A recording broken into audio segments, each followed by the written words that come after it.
Sugar से आंख के पर्दे पे होने वाली जो दिक्कत है उसमें एक बड़े ही स्पेसिफिक टॉपिक के बारे में जिसको हम बोलते हैं डायबिटिक मैकुलर एडीमा। पेशेंट जो मेजरली कंप्लेन करते हैं कि डॉक्टर साहब उसमें इतना फोकस नहीं बन रहा। काफ़ी पेशेंट फ्लोटर्स की भी कंप्लेन करते हैं बिकॉज ये मैकुलर एडीमा जो है ये काफ़ी कारणों से आता है। तो इसके जो 3 ट्रीटमेंट ऑप्शन हैं उसमें सबसे इम्पॉर्टेंट जो आज की डेट में हम यूज़ करते हैं। हेलो एवरीवन, मैं डॉक्टर पवन गुप्ता, कैटरेक्ट और रेटिना स्पेशलिस्ट। आज डायबिटीज़ से रिलेटेड जो आँख के पीछे पर्दे के ऊपर दिक्कत होती है उसके बारे में आपसे बात करूँगा।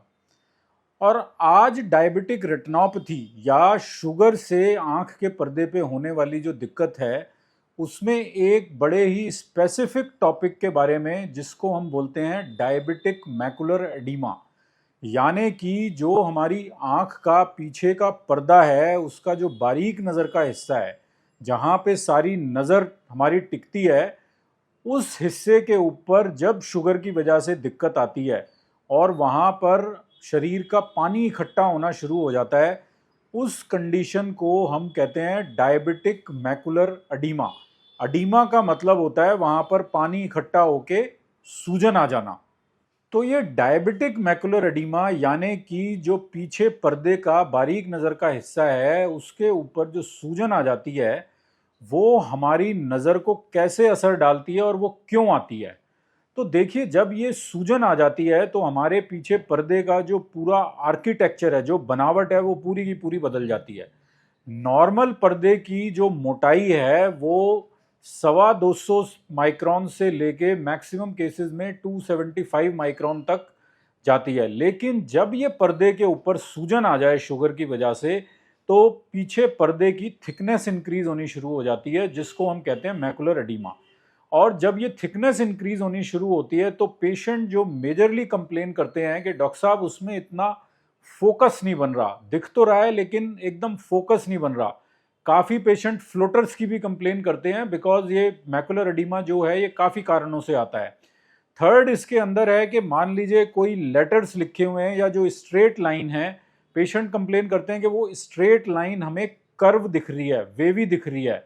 और अगर ये एडिमा एक लिमिट से ज़्यादा हो जाए तो उस कंडीशन के अंदर पेशेंट्स कंप्लेन करते हैं कि अक्षर हमें कटे कटे दिख रहे हैं और अब हम अपना डेली रूटीन का काम नहीं कर पा रहे हैं।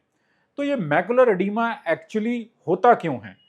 तो देखिए, डायबिटीज़ के अंदर मेन असर जो है वो हमारी जो खून की नाड़ियां हैं उनके ऊपर आना शुरू होता है। और ये खून की नाड़ियों के ऊपर जब एक लिमिट से ज़्यादा ये शुगर का असर आ जाए तो ये लीकी हो जाती हैं, यानी कि इनमें से पानी का रिसाव होना शुरू हो जाता है, पानी लीक करना शुरू कर देता है। और वो पानी जब एक लिमिट से ज़्यादा लीक करना शुरू कर दे, जो पर्दा वापस से एब्जॉर्ब नहीं कर पाता, तो ये पानी पर्दे के अंदर इकट्ठा होना शुरू हो जाता है और इस कंडीशन को हम कहते हैं डायबिटिक मैकुलर एडीमा।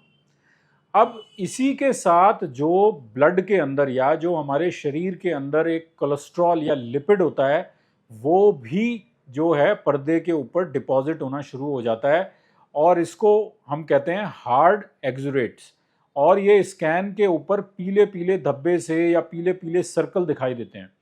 अब ये हार्ड एक्सुडेट जो हैं इनको ट्रीट करना बहुत ज़रूरी होता है बिकॉज ये हार्ड एक्सुडेट या जो पर्दे के ऊपर चर्बी इकट्ठी हो गई है, लिपिड इकट्ठा हो गया है, ये हमारे बारीक नज़र के हिस्से के ऊपर जाने की टेंडेंसी रहती है। और अगर ये बारीक नज़र के हिस्से के ऊपर जाके एक लिमिट से ज़्यादा मात्रा में डिपॉजिट हो जाए तो ये आँख की रोशनी को हमेशा के लिए डिस्टर्ब कर सकता है या नुकसान पहुँचा सकता है। तो देखिए, जब ये डायबिटिक मैकुलर एडीमा पेशेंट को हो जाता है तो इसमें मेन जो 2 टेस्ट हैं जो हम पेशेंट के करते हैं उसमें एक जांच होती है एंजियोग्राफी की। एंजियोग्राफी का जो टेस्ट है वो किसी किसी कंडीशन में हम जब करते हैं जहां से हमें देखना होता है कि ये जो पानी लीक हो रहा है ये कहाँ कहाँ से लीक हो रहा है, क्योंकि ये जानना बहुत ज़रूरी है कि उसके लीकिंग पॉइंट्स कौन कौन से हैं। सेकंड जो टेस्ट मैंने आपको बताया, ऑप्टिकल कोहेरेंस टोमोग्राफी यानी कि ओसीटी। ओसीटी से हमें ये पता लगता है कि पर्दे के ऊपर सूजन कितनी है। सेकंड ओसीटी की इंपॉर्टेंस ये है कि जब हम आपका ट्रीटमेंट स्टार्ट करते हैं तो ट्रीटमेंट की मॉनिटरिंग के लिए भी ओसीटी बहुत ज़रूरी है कि जो भी ट्रीटमेंट हम आपको दे रहे हैं उसका कितना रिस्पॉन्स आ रहा है। इसके अलावा जो आपके सिस्टेमिक पैरामीटर्स हैं, यानी कि आपकी ब्लड शुगर का जो कंट्रोल है, अनीमिया का कंट्रोल, बॉडी के अंदर अगर कोई इन्फेक्शन हो रहा है उसका कंट्रोल, किडनी में प्रॉब्लम है तो उसकी भी देखभाल बहुत ज़रूरी है, हाइपरटेंशन, ब्लड प्रेशर अगर बढ़ा हुआ है तो वो भी साथ में आपको देखना है। तो ये सारे फैक्टर्स का जो एक पूरा ट्रीटमेंट प्रोटोकॉल के अंदर काफ़ी ज़्यादा इम्पॉर्टेंट रोल है। अब अगर हम देखें कि स्पेसिफिक ट्रीटमेंट क्या है डायबिटिक मैकुलर एडिमा के लिए, तो इसमें 3 ट्रीटमेंट ऑप्शंस हमारे पास होते हैं। तो इसके जो 3 ट्रीटमेंट ऑप्शन हैं उसमें सबसे इम्पॉर्टेंट जो आज की डेट में हम यूज़ करते हैं वो है इंट्राविट्रियल इंजेक्शन या आँख के अंदर लगने वाले इंजेक्शन। सेकंड ऑप्शन है लेज़र, जिसको हम बोलते हैं फोकल या ग्रिड लेज़र। और थर्ड ऑप्शन है सर्जरी, यहाँ पर पर्दे के ऊपर खिंचाव बन रहा होता है, विट्रोमैकुलर ट्रैक्शन होती है, वहाँ पर ऑपरेशन की एक नीड होती है जहाँ पर वो पर्दे के ऊपर जो खिंचाव है वो खिंचाव हम हटा देते हैं। तो पहला जो ऑप्शन है जो आज की डेट में सबसे ज़्यादा यूज़ करते हैं वो है इंट्राविट्रियल इंजेक्शन। तो ये इंजेक्शन देखिए बेसिकली 2 तरीके के हैं। एक कैटेगरी होती है एंटी वेजेफ इंजेक्शन की और एक होता है स्टेरॉयड इम्प्लांट। एंटी वेजेफ जो है, ये जो सूजन हमारे पर्दे पे आती है, इसका मेन रीज़न होता है एक वेजेफ करके हार्मोन है, वो निकलने से ये सूजन आती है। तो ये एंटी वेजेफ इंजेक्शन उस हार्मोन की एक्टिविटी को ब्लॉक कर देते हैं। अब इस इंजेक्शन में दिक्कत क्या है सबसे बड़ी, कि ये बार बार एक रिपीटेड इंटरवल पर लगाने पड़ते हैं, डिपेंडिंग ऑन हमने कौन सा इंजेक्शन आपके लिए चूज़ किया है। ये इंजेक्शन आपको हो सकता है हर महीने लगाने पड़े या हर 2 महीने के इंटरवल पर लगाने पड़े। जो पेशेंट की सबसे बड़ी इसमें इंजेक्शन में एक एप्रीहेंशन रहती है या डर रहता है कि डॉक्टर साहब ये आँख के अंदर जो इंजेक्शन लगेगा तो कितना दर्द होगा, मुझे क्या होगा। तो ये एक पेनलेस डे केयर प्रोसीजर है और इसको एक सुन करने की या नंबिंग आई ड्रॉप्स होती हैं वो हम पेशेंट की आंख में डालते हैं और उसके बाद ही ये एक इंजेक्शन हम आपकी आंख में लगाते हैं। और इंजेक्शन जो है बहुत ही बारीक नीडल, 30 गेज नीडल से लगता है, जिसको मैं कहता हूँ कि मॉस्किटो बाइट, कि जैसे मच्छर काटता है बस वैसे ही एक आदमी को एक सेंसेशन फील होती है। और सिंपल डे केयर प्रोसीजर है ये। ओनली इशू जो इंजेक्शन के ट्रीटमेंट से है वो ये कि भाई बार बार लगाने की ज़रूरत पड़ती है। सेकंड जो आता है स्टेरॉयड इम्प्लांट या डेक्सामेथासोन इम्प्लांट, जो ऑजोडेक्स के नाम से अभी कंट्री में अवेलेबल है, वो इंजेक्शन की जो ड्यूरेशन है वो थोड़ी सी लंबे टाइम के लिए है, वो 3 से 4 महीने तक काम करता है। और वो डायबिटीज़ के ऑलमोस्ट हर केस के अंदर डायबिटिक मैकुलर एडिमा में काम करता है, एक्सेप्ट जहाँ पर विट्रोमैकुलर ट्रैक्शन है, जहाँ पर्दे के ऊपर खिंचाव है, वहाँ पर इन इंजेक्शंस का जो रोल है वो इतना ज़्यादा नहीं है। सेकंड जो ये ऑजोडेक्स का इंजेक्शन है, जहाँ ये आपके कोलेस्ट्रॉल के डिपॉजिट हैं, वहाँ पर ये इंजेक्शन एंटी वेजेफ के मुकाबले थोड़ा सा ज़्यादा इफेक्टिव होता है।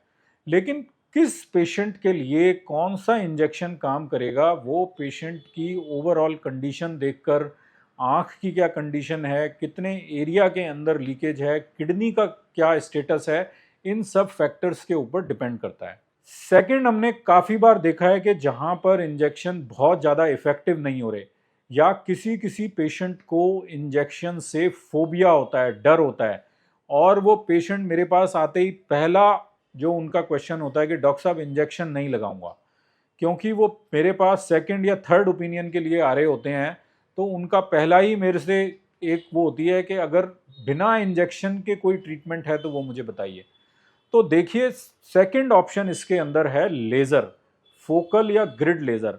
इंजेक्शन आने से पहले हम डायबिटिक मैकुलर एडिमा का जो ट्रीटमेंट है वो फोकल और ग्रिड लेज़र के साथ करते थे, या जिन केसेस के अंदर ये जो हार्ड एक्सुडेट है, जो लिपिड एक्सुडेशन है, पर्दे के ऊपर चर्बी ज़्यादा जमा हो गई है, वहाँ पर भी आज की डेट में हम जो फोकल या ग्रिड लेज़र का इस्तेमाल करते हैं और ये भी एक काफ़ी इफ़ेक्टिव ट्रीटमेंट है। थर्ड ऑप्शन जो मैंने आपको बताया सर्जरी का, कि जिन केसेस के अंदर पर्दे के ऊपर खिंचाव बना हुआ है या एक मेम्ब्रेन, जिसको हम बोलते हैं एपीरेटिनल मेम्ब्रेन, झिल्ली बन गई है, वहाँ पर सर्जरी का एक ऑप्शन है, जहाँ पर ये पर्दे के ऊपर जो खिंचाव है, जो मेम्ब्रेन बन गई है, वहाँ पर हम उस झिल्ली को या खिंचाव को हटा देते हैं। और इस सर्जरी का नाम है माइक्रो इंसिजन विट्रेक्टमी सर्जरी, या इसको सिंपल भाषा में पार्स प्लेना विट्रेक्टमी या पीपीवी भी बोलते हैं। इस ऑपरेशन के अंदर जो हम आपकी पीछे की विट्रस जेली है वो रिमूव कर देते हैं, और जो पर्दे के ऊपर खिंचाव या जो मेम्ब्रेन बनी हुई है वो रिमूव हो जाती है। ये ऑपरेशन भी पेनलेस है, डे केयर प्रोसीजर है, 45 मिनट से 1 आवर लगता है इसको करने के लिए, और विजन की जो रिकवरी है उसमें 2 से 3 हफ्ते का टाइम लगता है।